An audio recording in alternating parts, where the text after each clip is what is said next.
Hi everyone, so today we're going to focus on plural S's. Plural S's can be really confusing, and so we're going to focus on that, but we're going to first start out with our Latin roots.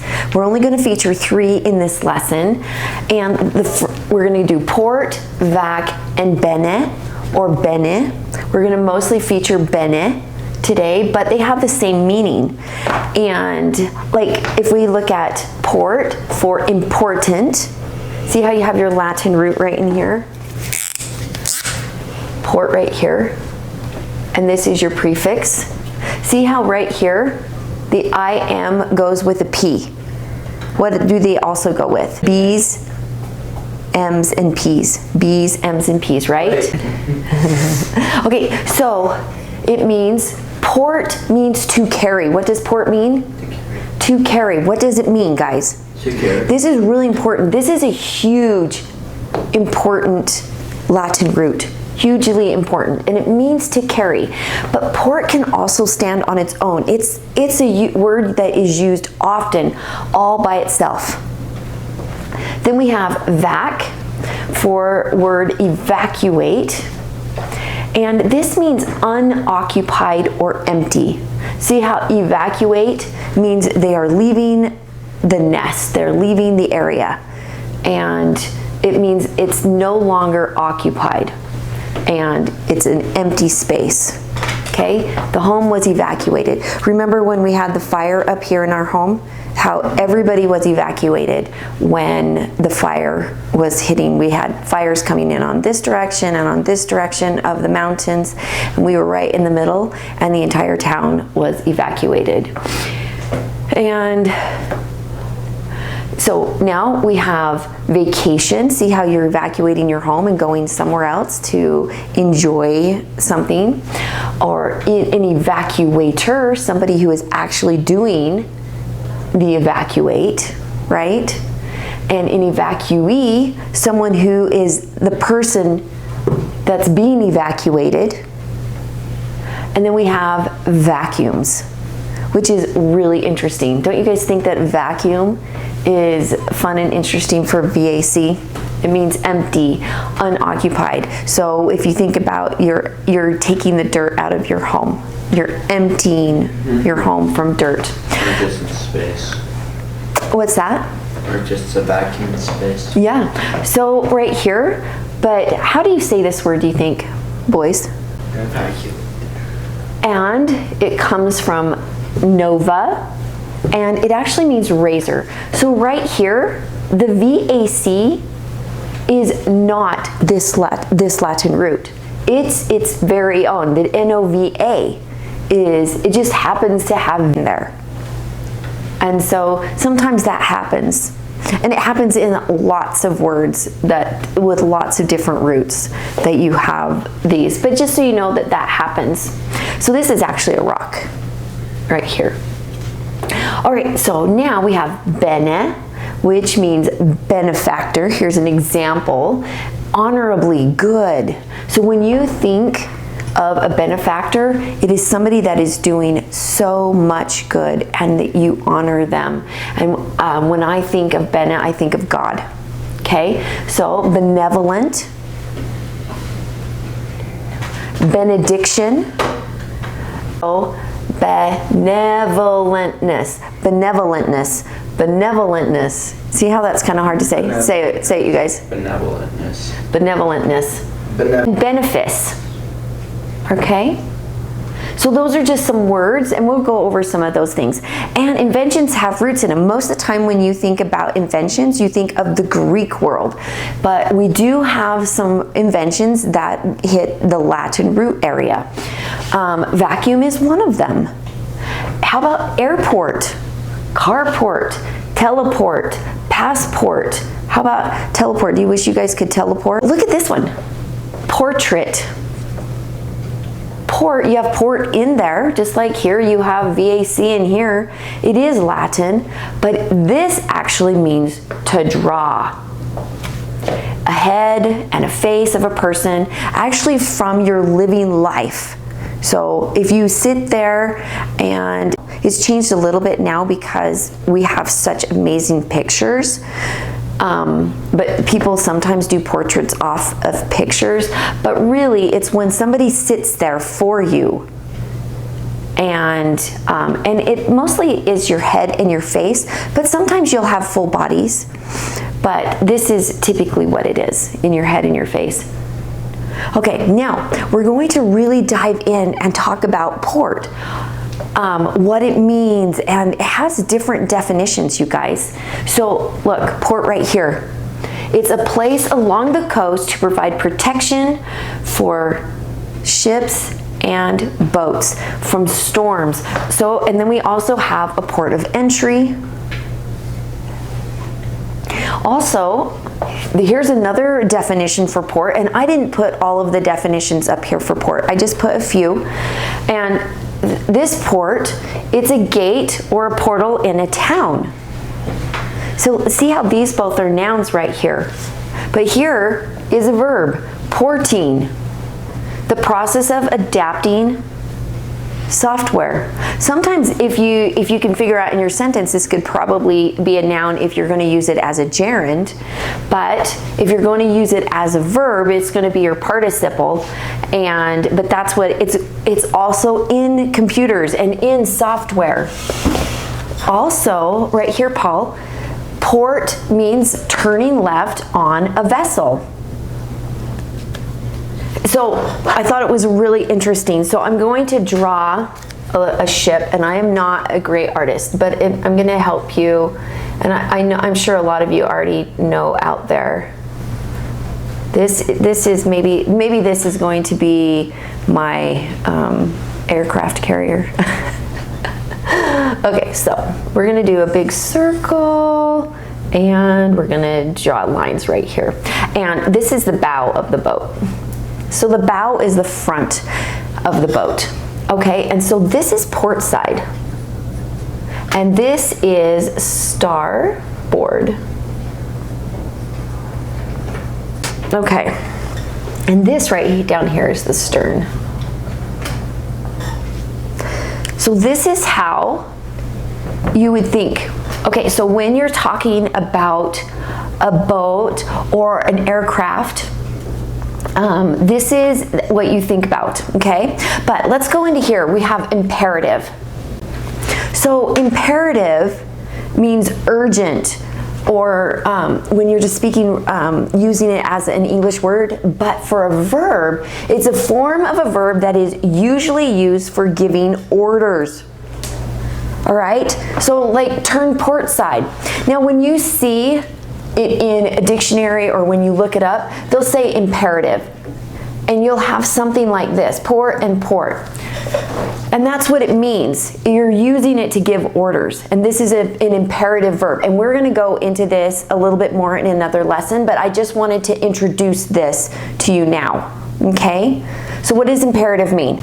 All right, so we have also while facing the bow of the boat. That's the front of the boat, you guys, right here. Of an aircraft or a vessel is often called a boat, right? And so while facing the bow of aircraft or vessel, you are turning left. And they're doing this to eliminate confusion.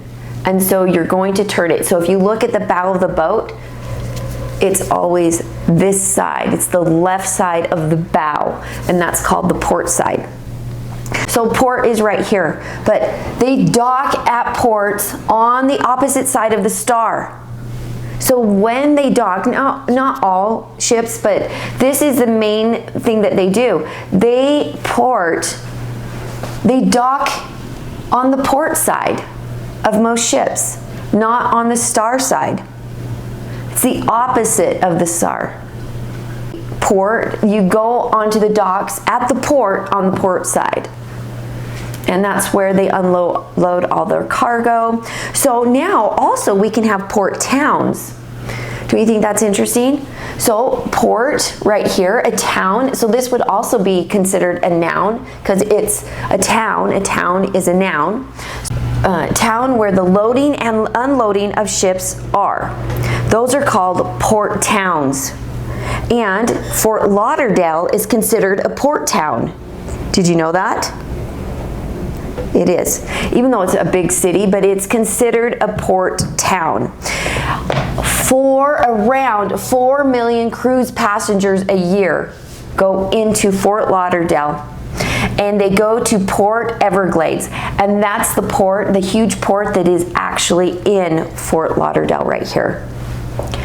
So is one of the most active cargo ports in the United States. So it's not the most, because I think it's compared to a few. Now, let's understand the port of entry. Okay, people can legally enter a country. So that's where we're going to end up going to a port of entry when we go on our trip, on both of our trips that we have planned. And we have to show our passports. So a border crossing, that's when you show your passport. Okay, so a place where goods enter a country. So that's also a port of entry. And a port of entry we have in the States when, let's say you're taking your boat into another state. You can't load your boat into another state's lake without having your boat checked, because it could cause problems in that lake if you've had your boat in a bad area. All right, so now let's talk about that. As a noun, you can have it port. This would be singular or plural if it looks like this. If it's a noun, what would it be? Singular or plural? Singular. This is singular as a noun. If we wanted to put an S on it, would be what? Plural. Plural, but it's a noun, okay? So the port in Fort Lauderdale, this port right here is your subject. In Fort Lauderdale is what? A place. A prepositional phrase, right? See, here's your preposition, and it's telling you where to go. It's in Fort Lauderdale. But port is your actual noun, is your actual subject, right? So now let's look at it as a verb. Would this be singular or plural? Singular. This is singular when it's a verb. Now if I did this, this would be plural as a verb, right? So then we have our participles, porting and ported. And you will see this when you look up the word in the dictionary or online or whatever. You're going to see these different things. And oftentimes you will see ports as the verb, and this is singular when you look it up. You're not going to see this very often.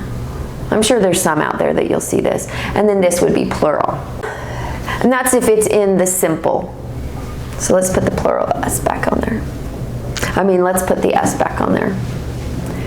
And this would be in the simple present tense, right? Okay. And that's when you hit it with the third persons. All right, also you guys, port is Latin, it means to carry. Port is what? Latin. And it means to carry. Let's go to the Latin root vac. It means empty. Now, what do you think that word, say that word for me, boys. Vacillate. This means swayed. You're easy to sway one way or the next. All right? This is not fitting in here. Here's another example of where it's not meaning this. It means swayed. So it's not fitting in there. How about vaccine? Can you guys say that? This is Latin. Vaccina? Oh, vaccinia. Very good. Vaccinia virus. And it's Latin right here. This right here is Latin for cow. And it's the cow virus.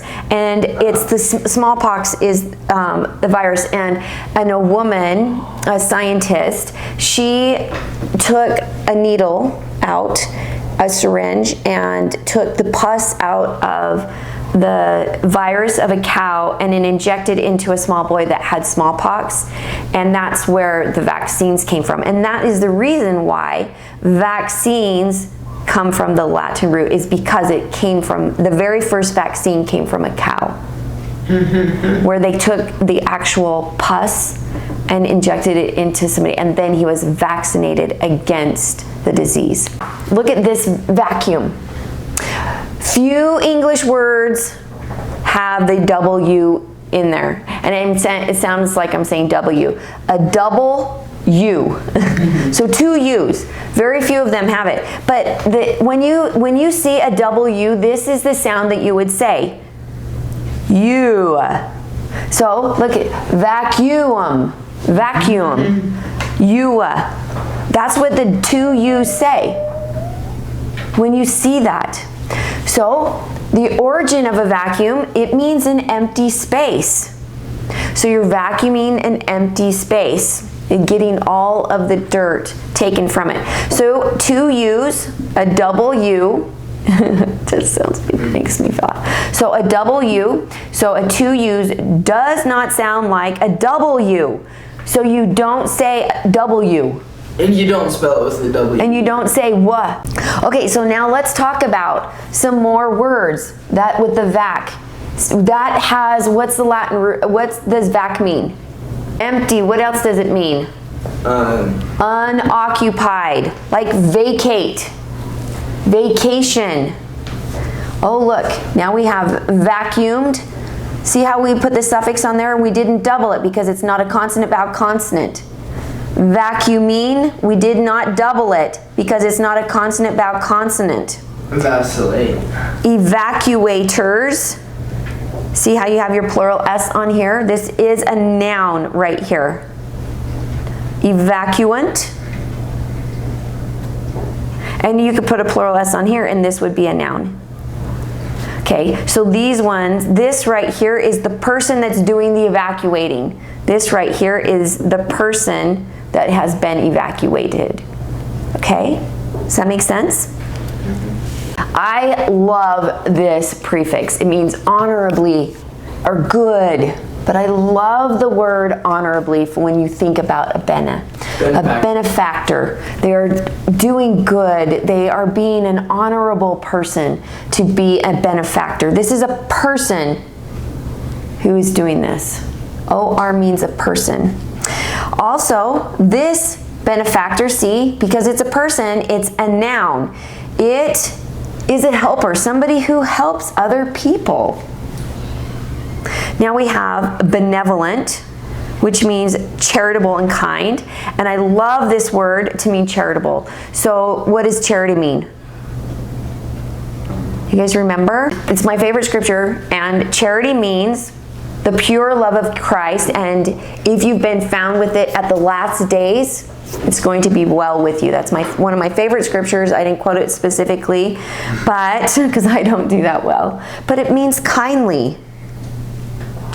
Benevolent. How about benediction? Isn't this fun? And you don't hear this as much in church, but I grew up with everybody saying benediction and an invocation. So it's a benediction is the closing prayer. Oh yeah. Okay, so it's a devout invocation. An invocation is an invitation to deity. It's a devout invocation of the blessedness. Isn't that awesome? So it can mean the closing prayer. It means the closing prayer. So now we have benefit. You're right, to do good. It's to profit from something. Or how about this word? See if you guys can say that word right off the bat. Benevolentness. Benevolent. This is a tongue twister. Benevolentness. It's a quality of being kind.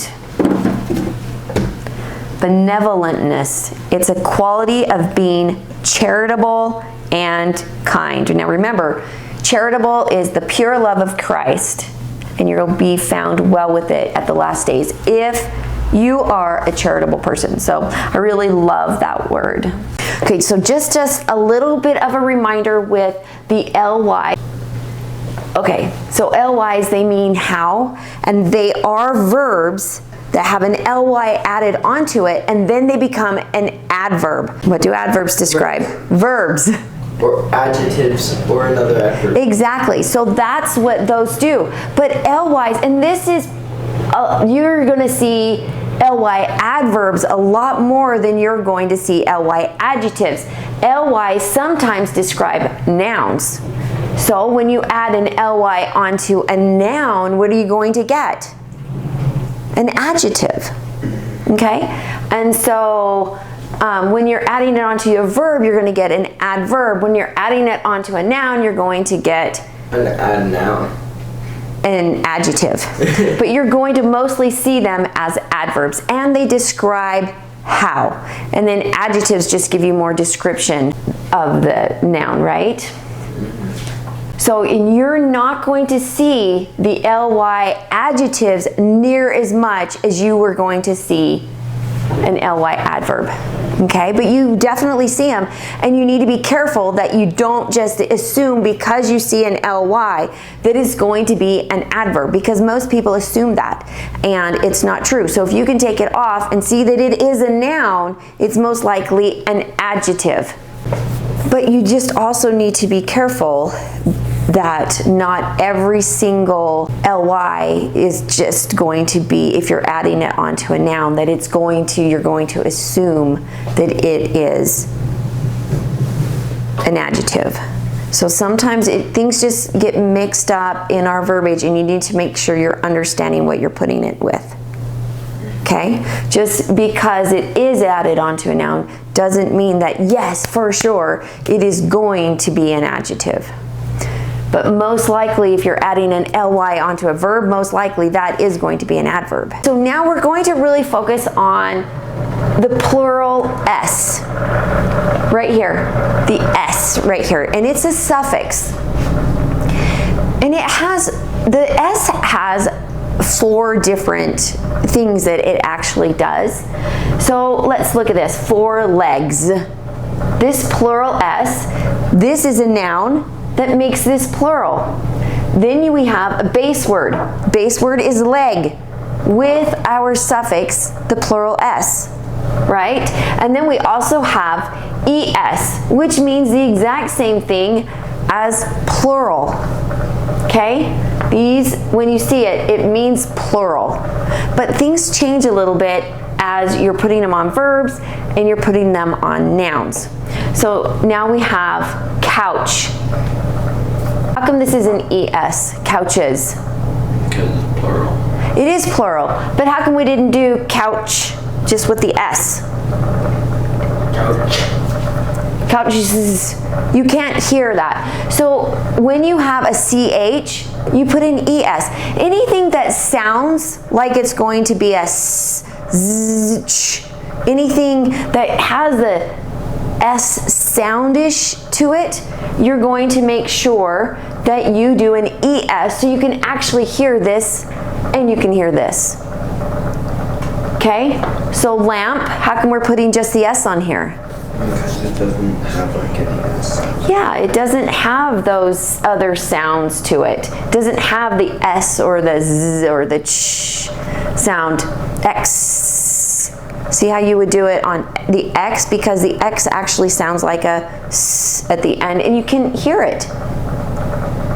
So window goes to windows with just one s.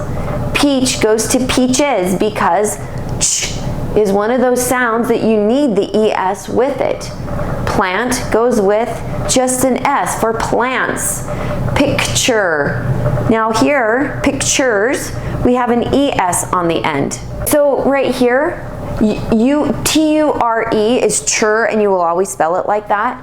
But right here, this ends with an e. So what are we going to do? So we can either say, well, we just add the plural s on, Or drop the e and add the es. yes. So however you want to teach it or however you want to learn it is how you should do that. You drop the e and add your es. I typically do that, so, but whatever makes it so it drills it into your mind is what you should remember. Fan, fans. So you just add the s. Listen to this. Plant, plants. Fan, fans. What happened there? So this sounds like a z, and this sounds like this sound z. S. It's because this is a soft t sound, And this is a hard N sound. It makes your voice vibrate differently. Shoe, shoes. See, this is a vowel team right here. You can drop the E and add on your plural ES, or just add on your S, however you want to teach it. But right here, it's doing the same thing because all vowels are hard sounds. They're all vibrating sounds. And so that's the reason why you would have this right here. So these right here are nouns. Nouns are super easy with the plural S. If it doesn't have the S on it, it's singular. If it has the S on it, it's plural. Super easy. Now the verbs is where it's much more difficult. Catches, catch, runs. See here, you hear that Z sound? Run. Laugh, laughs, laugh. Sneezes, sneeze. Blinks, blink. Rocks, rock. Jumps, jump. Okay, so over here though, as a verb, it's singular. And over here, as a verb, it's plural. See how it's opposite? But you can have auxiliary verbs in front of this and it would be different. This is when it's sitting in third person simple present tense. These are singular and these are plural. And that's when it changes. So you understand that, okay? Okay, so now this is kind of fun, you guys. So here is another thing that we have to understand with our S's. Boys, right here. Boy's bike. This has now become an adjective. Right there. Possessive. Is a possessive plural and singular. This is an adjective. It's describing the bike. It's the boy's bike. How many boys bike is that? One. That's one boy. So if your apostrophe goes in front of it and there's no S right here, you know that this is one boy's bike. But look here. The boys' bikes. This is plural because so it means it's all of ours. Yeah. And I did make this one plural, but you could say they could be sharing. The boy's bike. The boy's bike. So they could be sharing the bike, right? And I'm sure that happens. But look, where does the apostrophe go right here? Where does the apostrophe go right here? When it's Yes. So see where the apostrophe goes when you maintain that it's a plural boys. This is one boy. This is more than one boy. I'm almost done, sweetie. So look at this. Fans, blades. This is a fan that cools you down. We're not talking about the fans that's yay. Okay, so look at this. The fans, blades. All right. How many fans are there? One. One fan with an apostrophe S. This is possessing the blades. This is an adjective. Now the fans, blades. How many fans are there? Several. More than one. It could be 2, it could be 50, it could be 1,000,000.